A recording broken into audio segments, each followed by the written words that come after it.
Hi అందరికీ. Stock మార్కెట్లో మళ్ళీ ఒక న్యూస్ అప్డేట్ వచ్చింది ఫార్మా ఇండస్ట్రీ రిలేటెడ్గా. Yeah US FDA, the US food and drug administration. ఇది మార్కెట్లో మనకి రెగ్యులర్గా ఈ ఇన్స్పెక్షన్ నోట్స్ కానివ్వండి, అబ్జర్వేషన్ నోట్స్ కానివ్వండి కనబడుతుంటాయి. యుఎస్ ఎఫ్డిఏ నుంచి ఫార్మా సెక్టర్లో ఎక్కువ కనబడుతుంటాయి. వీటి ఇంపాక్ట్ ఎలా ఉంటుంది మార్కెట్లో? మనకి ఈ ఇన్స్పెక్షన్ నోట్స్ అనేటివి ఏ కంపెనీస్కి ఏ టైంలో వచ్చాయనేది చూద్దాం. మనం ఈ వీడియోలో మనం ఈ యుఎస్ ఎఫ్డిఏ ఇన్స్పెక్షన్ నోట్స్ ద్వారా స్టాక్స్లో ఎలాంటి ఇంపాక్ట్స్ క్రియేట్ అవుతాయి, ఎలాంటి ఇంపాక్ట్స్ క్రియేట్ అవుతున్నాయి, వాటి వల్ల ట్రేడర్స్కి ఉన్న బెనిఫిట్ ఏంటి, అన్బెనిఫిట్ ఏంటి, మనం క్లియర్గా డిస్కషన్ చేద్దాం. ఓకే. మనకి నిన్న doctor Reddy laboratories November 13th నుంచి 19th మధ్యలో ఈ ఇన్స్పెక్షన్ కండక్ట్ చేశారు హైదరాబాద్లో ఉన్న యూనిట్లో. వీళ్ళు ఎన్ని అబ్జర్వేషన్ లెటర్స్ ఇచ్చారు? మేబీ 8 or 7 ఇచ్చారు. అంత 7 అబ్జర్వేషన్ లెటర్స్ ఇచ్చారు. సో ఈ అబ్జర్వేషన్స్ అనేటివి ఒక పర్టికులర్ టైం వరకు కండక్ట్ అవుతాయి. ఆ పర్టికులర్ టైం తర్వాత ఏంటంటే అబ్జర్వేషన్కి రిలేటెడ్గా వాలంటరీ యాక్షన్ తీసుకుంటున్నారా, లేకుంటే ఒక క్లియరెన్స్ ఇస్తున్నారా అనేది మనకి మళ్ళీ తర్వాత వస్తుంది. ఫస్ట్ అబ్జర్వేషన్ లెటర్స్ ఇచ్చారు. ఈ అబ్జర్వేషన్ లెటర్స్ నుంచి క్లియరెన్స్ కానివ్వండి, వాలంటరీ యాక్షన్ కానీ ఏదో ఒకటి ఇన్స్పెక్షన్ వస్తుంది. సేమ్ రీసెంట్గా సిప్లాక్ కూడా ఇచ్చారు నవంబర్ 13th రోజు బెంగళూరు యూనిట్కి. మనకు ఇక్కడ 8 సిప్లాక్ 8, డాక్టర్ రెడ్డి ల్యాబొరేటరీస్కి 7. సో మార్కెట్లో మనం క్లియర్గా చూసుకుంటే రీసెంట్గానే సిప్లా షేర్స్ పెరిగాయి. ఫస్ట్ ఆఫ్ ఆల్ మనం సిప్లా గురించే మాట్లాడదాం. సిప్లా రిజల్ట్స్ వచ్చిన తర్వాత మార్కెట్ గ్యాప్ డౌన్ ఓపెన్ అయిపోయింది. రిజల్ట్స్ ఎస్టిమేషన్కి రీచ్ కాలేదు. ఎస్టిమేషన్కి రీచ్ కాకపోవడం ద్వారా ఏంటంటే గ్యాప్ డౌన్ ఓపెనింగ్ అయింది. మార్కెట్ ఆ రోజు ఫాల్ అయింది. అన్ఎక్స్పెక్టెడ్గా నెక్స్ట్ డే మాత్రం నియర్ టు 8% ఎబోవ్ ఓపెన్ అయిపోయింది. 8 or 10 అనుకుంటా, 8 to 10 మధ్యలో ఓపెన్ అయిపోయింది. మార్కెట్ ఆ రోజు అంత గ్యాప్ అప్ రావడానికి గల కారణం చాలా తక్కువ మందికి తెలుసు. చూస్తున్నారు కదా, ఎక్కడ క్లోజ్ అయింది?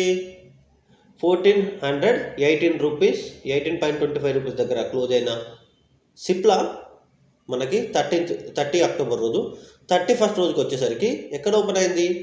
1560 రూపీస్. 1560. 18 ఎక్కడ, 14, 18 ఎక్కడ, 1560 ఎక్కడ? ఇంత పెద్ద గ్యాప్ రావడానికి గల కారణం ఏంటి? ఆఫ్టర్ మార్కెట్ తర్వాత అంత ఇంపాక్ట్ క్రియేట్ చేసే న్యూస్ ఏమొచ్చింది అంటే గోవాలో ఉన్న వీళ్ళ మ్యానుఫ్యాక్చరింగ్ యూనిట్కి యుఎస్ ఎఫ్డిఏ ఒక వాలంటరీ యాక్షన్ నోటీస్ ఇచ్చింది. అబ్జర్వేషన్ అంటే ఒక అబ్జర్వేషన్ అయిపోయిన తర్వాత వాలంటరీ యాక్షన్ని ఇండికేట్ చేస్తూ ఒక నోటీస్ని ఇచ్చి క్లోజ్ చేసింది. ఇది సిప్లాకి ఒక పాజిటివ్ అడ్వాంటేజ్ గోవా యూనిట్ నుంచి వచ్చింది. ఇమ్మీడియట్గా నెక్స్ట్ 13 daysకే మళ్ళీ బెంగళూరు యూనిట్కి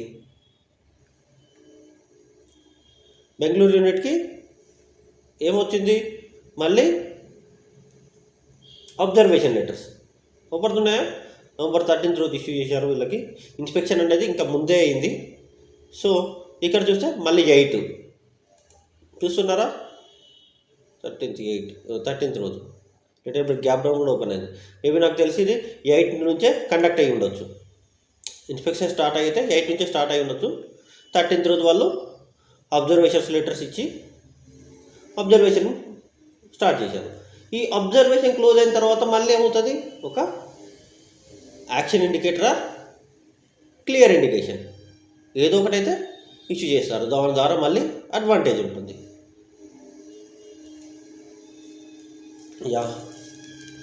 నేను కొన్ని క్లియర్ ఇన్ఫర్మేషన్ రాసుకున్నాను రీసెంట్గా. మనకి సన్ఫార్మాలో కూడా చూసుకోవచ్చు. జూలై 28 సన్ఫార్మాలో జూలై 26 అనుకుంటా, జూలై 26 ఈ మంత్ జూలై 26 వీళ్ళకి కూడా ఒక డ్రగ్ లాంచింగ్కి యూఎస్ FDA నుంచి ఒక అప్రూవల్ వచ్చింది. 26 అనుకుంటా, 25th రోజు 26th రోజు చూసుకోవచ్చు. ఎంత బాగా పెరిగిన తర్వాత క్లియర్గా one day direction high volatility వచ్చేసి చూసారా క్యాండిల్స్. సన్ఫార్మా చూసుకోవచ్చు జూలై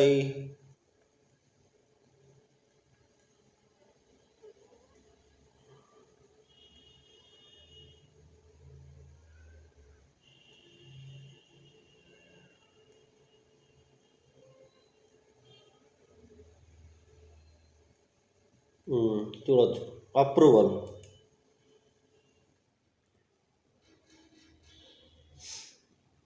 చూసారా యూఎస్ FDA అప్రూవల్ దొరికింది వాళ్ళకి. అది పాజిటివ్ క్రియేట్ చేసే న్యూస్ పెరిగింది. చూస్తున్నారా లూపిన్ వాళ్ళకి కూడా మనకి September 4th వచ్చింది ఒకటి న్యూస్ FDA నుంచి. US FDA September 4th.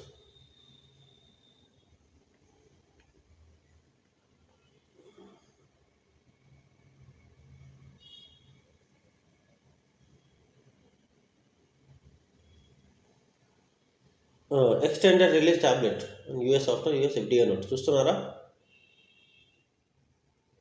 వల్ల వాళ్ళ టాబ్లెట్ డ్రగ్ని లాంచ్ చేసుకునేందుకు వాళ్ళకు అప్రూవల్ దొరికింది యూఎస్ FDA నుంచి. సో చూసుకోవచ్చు September 4th చూసారా, అంటే 3rd రోజు వచ్చి ఉండొచ్చు న్యూస్, 4th రోజు పబ్లిష్ చేశారు, 3rd పబ్లిష్ అయ్యి ఉండొచ్చు. దీనిలో లేట్గా అప్డేట్ అవుతుంది ట్రేడింగ్ వ్యూలో క్లియర్గా. సిప్లాది కూడా చూసుకో, డాక్టర్ రెడ్డిస్ది కూడా ఇప్పటివరకు న్యూస్ అప్డేట్ కాలేదు. మీరు చెక్ చేసుకుంటే రేపు అప్డేట్ అవుతుంది. అది రేపు ట్రేడింగ్ అయిపోయిన తర్వాత దాంట్లో అప్డేట్ అవుతుంది. సో మనకు ముందుగా అడ్వాన్స్డ్గానే వచ్చి ఉంటుంది న్యూస్లో. సో మనకు ఈ యూఎస్ FDA అబ్జర్వేషన్స్ అనేటివి మార్కెట్లో ఈ ఫార్మా కంపెనీస్కి రెగ్యులర్గా మనకి ఇష్యూ చేసే విషయాలు. బట్ కాకపోతే ఈ ఇష్యూ చేసినప్పుడు మార్కెట్ అనేది అంత నెగిటివ్గా రియాక్ట్ అవుతుందో లేదో నేను కూడా క్లారిటీగా చెప్పలేను. ఎందుకంటే అబ్జర్వేషన్లో సమ్టైమ్స్ ఫాల్ అయినవి ఉన్నాయి, సమ్టైమ్స్ న్యూట్రల్గా ఫీల్ అయినవి కూడా ఉన్నాయి, based on company and drug యొక్క క్వాలిటీని బేస్ చేసుకోదు. సో మార్కెట్లో మనకి డాక్టర్ రెడ్డిస్ నుంచి కానివ్వండి, ఈ సిప్లా నుంచి కానివ్వండి, రెండిట్లో ఇప్పుడు అబ్జర్వేషన్ లెటర్స్ ఇష్యూ చేసి ఉన్నాయి. ఈ కంపెనీ షేర్స్ వాల్యూస్ ఫాల్ అయ్యాయి. ఇంకా ఫాల్ అవుతాయా అని అంటే మాత్రం నేను గ్యారంటీ చెప్పను. ఎందుకంటే న్యూట్రల్గా రియాక్ట్ కావడానికి కూడా ఛాన్సెస్ ఉంటాయి. సమ్టైమ్స్ ఫాల్ అయినవి కూడా ఉన్నాయి. సిప్లా ఒకసారి 800 రూపీస్ వరకు వెళ్ళింది. గోవా ఫెసిలిటీ ఏంటిది అబ్జర్వేషన్ లెటర్స్ ఇష్యూ చేసినప్పుడు ఇక్కడ చూడవచ్చు 830 వరకు. ఇది నేను చూశాను. ఇక్కడ గ్యాప్ డౌన్స్ కూడా ఓపెన్ అయ్యాయి. మీరు చూసుకుంటే ఇక్కడ గ్యాప్ డౌన్స్ వచ్చి మార్కెట్ ఫాల్ అని చూసారా. అబ్జర్వేషన్ లెటర్స్ ఇష్యూ చేయడం ద్వారా ఆ పర్టికులర్ టైంలో నేను బాగా షార్ట్ చేశాను. నాకు చాలా గుర్తు, ఎందుకంటే ఆ పర్టికులర్ టైంలో నేను దీంట్లో ట్రేడ్ చేశాను కాబట్టి. సో ఇక్కడ అది గోవా ఫెసిలిటీ అనుకుంటాను, ఐ థింక్ ఇక్కడ నుంచి ఫాల్ అయింది. ఆ తర్వాత కొద్ది రోజుల తర్వాత trend little but recovery start అయిపోయింది, వచ్చింది ఎట్ ద టైం. మళ్ళీ ఇక్కడ ఈ మధ్యలోనే ఎక్కడో క్లియరెన్స్ వచ్చి ఉండాలి, మళ్ళీ రికవర్ అయిపోయింది. చూడొచ్చు FDA ఇష్యూ చేసినప్పుడల్లా 100% ఫాలో అవుతా అంటే పర్లేదు. సమ్టైమ్స్ ఫాలో అయ్యాయి, బట్ మళ్ళీ తర్వాత గెయిన్. బట్ కాకపోతే క్లియరెన్స్ వస్తే మాత్రం పక్కా 100% ఇంప్రూవ్ అయినాయి. నేను చాలాసార్లు చూశాను. ఆ FDA షార్ట్ వచ్చిన తర్వాత ఇంప్రూవ్ అయింది అంటే అబ్జర్వేషన్ ఏం క్లియరెన్స్ ఇచ్చిందో నాకు కూడా గుర్తులేదు అది. సో ఇక్కడ ఒక విషయం మీరు బాగా గుర్తుంచుకోవాలి, మార్కెట్లో ఈ ఫార్మా కంపెనీస్కి అబ్జర్వేషన్స్ లెటర్స్ రావడం, ఇన్స్పెక్షన్ లెటర్స్ రావడం కామన్ థింగ్. వాటి వల్ల ఆ కంపెనీ షేర్ వాల్యూ ఎంత పడుతుంది అనేది ఆ కంపెనీకి ఆ డ్రగ్ క్రియేట్ చేస్తున్న రెవెన్యూ అండ్ డ్రగ్ యొక్క ఇంపార్టెంట్ ఆ ఫెసిలిటీ, ఆ ప్రొడక్షన్ ఫెసిలిటీ యొక్క ఇంపార్టెంట్ని బేస్ చేసుకొని కంపెనీ అనేది దాని షేర్ని ఫాల్ చేసుకోవడానికి ఆ న్యూట్రల్గా ఉండడానికి హెల్ప్ అవుతుంది. బట్ అబ్జర్వేషన్ టైం క్లోజ్ అయిపోయిన తర్వాత క్లియరెన్స్ కానివ్వండి, వాలంటరీ యాక్షన్ కానివ్వండి, ఏదన్నా నెగిటివ్ ఇండికేషన్ కానీ క్రియేట్ చేస్తూ అబ్జర్వేషన్ అనేది క్లోజ్ అయితే మాత్రం ఇంపాక్ట్ అనేది చాలా ఎక్కువగా ఉంటుంది. ఈ వాలంటరీ యాక్షన్ కానివ్వండి, క్లియరెన్స్ కానీ వస్తే కంపెనీ షేర్ వాల్యూస్ బాగా పెరుగుతాయి. ఇక్కడ మనం సిప్లా ఎలా గ్యాప్ అప్ ఓపెన్ అయిందో, ఇంతకు మనం లూపిన్ సన్ఫార్మా ఎలా ఇంక్రీజ్ అయ్యాయో చూసాం కదా. అంత హై వోలటాలిటీని క్రియేట్ చేసుకుంటూ షేర్ వాల్యూస్ పెరుగుతాయి. బట్ ఏదన్నా యాక్షన్ నెగిటివ్గా తీసుకుంటే మాత్రం కంపెనీ షేర్ వాల్యూ దారుణంగా పడిపోతుంది. దారుణంగా పడిపోతుంది. లూపిన్లో చూశాను లాస్ట్ 2 years బ్యాక్, 2 years కాదు 3-4 years బ్యాకే చూశాను. 2020-21 టైంలో అరబిందో ఫార్మా, లూపిన్ చాలా దారుణంగా పడిపోయాయి. 1000 రూపీస్ నుంచి అది 600 చేంజ్ అలా పడిపోయినాయి చూశాను నేను. ఇక లూపిన్ చూసుకోవచ్చు, నాకు బాగా గుర్తు. అవి పర్ఫెక్ట్గా ఎందుకు పడ్డాయి అనేది అంత ఐడెంటిటీ ఇప్పుడు అంత క్లియర్గా లేదు. బట్ కాకపోతే చాలా దారుణంగా పడ్డాయి అవి.